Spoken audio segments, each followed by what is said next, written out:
నమస్తే, నేను మీ ఈశ్వర్. ఈ స్వాగతం. వార్తల్లోని ముఖ్యాంశాలు.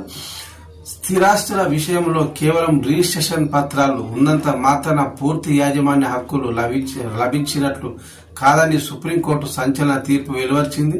ఈ నిర్ణయం దేశవ్యాప్తంగా ఆస్తి యజమానులు, న్యాయ నిపుణులు, రియల్ ఎస్టేట్ రంగంపై గణనీయమైన ప్రభావం చూపే అవకాశం ఉందని, రిజిస్ట్రేషన్ అనేది ప్రక్రియలో ఒక భాగమని, చట్టపరమైన యాజమాన్యానికి అది సమానం కాదని సర్వోన్నత న్యాయస్థానం స్పష్టం చేసింది.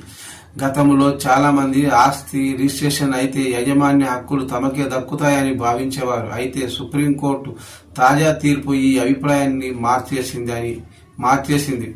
ఆస్తిని వినియోగించుకోవడం, నిర్వహించడం, బదిలీ చేయడం వంటి చట్టపరమైన హక్కులే నిజమైన యాజమాన్య కిందకు వస్తాయని కోర్టు వివరించింది. కేవలం రిజిస్ట్రేషన్ పూర్తి యాజమాన్య హక్కులను కల్పించదు అని సుప్రీంకోర్టు స్పష్టంగా పేర్కొంది. యాజమాన్యాన్ని నిరూపించుకోవడానికి సమగ్రమైన పత్రాలు తప్పనిసరి అని, ఆస్తి వివాదాల పరిష్కారంలో చట్టపరమైన తీర్పులదే కీలక పాత్ర అని నొక్కి చెప్పింది సుప్రీంకోర్టు.